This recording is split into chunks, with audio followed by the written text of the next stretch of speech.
আসসালামু আলাইকুম। সকলে কেমন আছেন? আশা করি ভালো আছেন। নতুন আরেকটি ভিডিওতে আপনাদের স্বাগতম। ঘোলা জলে মাছ শিকার করা কিছু কিছু নেতাদের অভ্যাস থাকে, সেই বিষয়ে আজকের আলোচ্য বিষয়।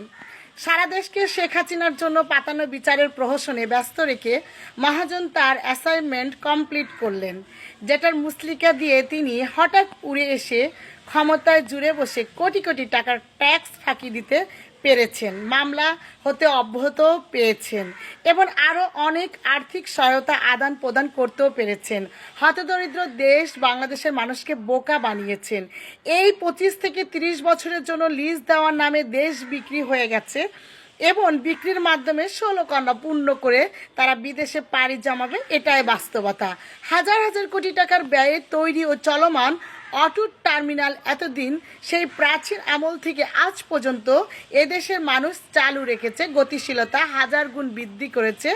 আমাদের বন্দর হতে লাভের টাকা আমাদেরই থেকেছে, আর এখন গতিশীলতা আনার অজুহাতে 1 বছরের মধ্যে তড়িঘড়ি করে অনির্বাচিত রহস্যময় সরকার বিক্রি করে দিলেন ইজারা দেওয়ার কথা বলে।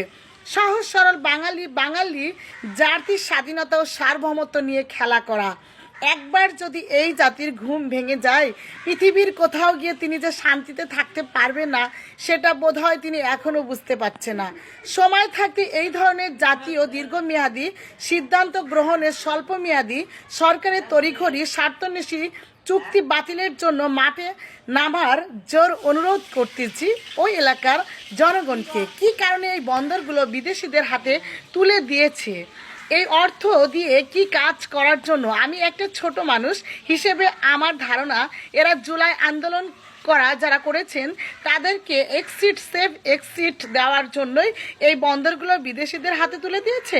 কেন, কি কারণে? আমাদের দেশের সম্পদকে কেন তাদের হাতে তুলে দিল? এতে আমাদের ভালো হবে, আমাদের মা বোনদের ইজ্জত নষ্ট হবে, পাচার হবে, লক্ষ লক্ষ নারী ওই ট্রামে কিছু বলতেই পারবেন না।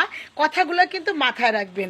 বন্দরের 4টা টার্মিনালের মধ্যে একটা অলরেডি বিদেশিদের হাতে, বাকি 3টার মধ্যে একটা আগামী মাসে বিদেশিদের হাতে যাবে, বাকি 2টাও পর্যায়ক্রমে চলে যাবে। এদিকে লাল দিয়াচর নতুন টার্মিনাল হয়েছে, সেটাও দিয়ে দেওয়া হচ্ছে। যে টার্মিনালগুলো দিয়ে দেওয়া হবে, এক কথায় বন্দরের সব টার্মিনাল বিদেশিদের হাতেই দিয়ে দিচ্ছে। এর চেয়ে বড় কথা হচ্ছে, কোনো শর্ত চুক্তিগুলো করা হয়েছে সেগুলো গোপন রেখেছে সরকার।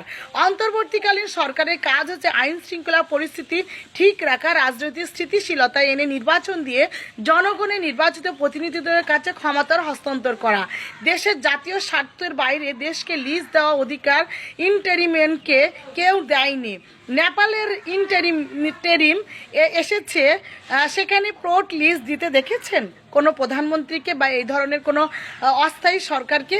এখানে যারা বলছেন দুর্নীতিবাজদের ধান্দা বন্ধ হয়ে যাবে, তাদের বন্দর সম্পর্কে কোনো ধারণা নেই।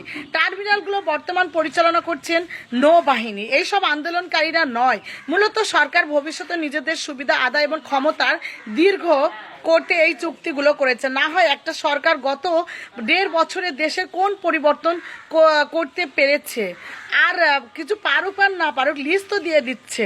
দুর্নীতি তো দেশের সব জায়গায় আছে, তাহলে পুরো দেশকে কি বিদেশিদের হাতে তুলে দিতে যাবেন? এইসব ফাউল লজিক আপনাদের মাথায় ঢুকিয়ে দিয়েছে, যাতে নীরবে তারা সুবিধা নিতে পারে। এরা কয়েকদিন পর বিদেশে সেটেল হয়ে যাবে, অনেকে ভিসা পাসপোর্ট রেডি।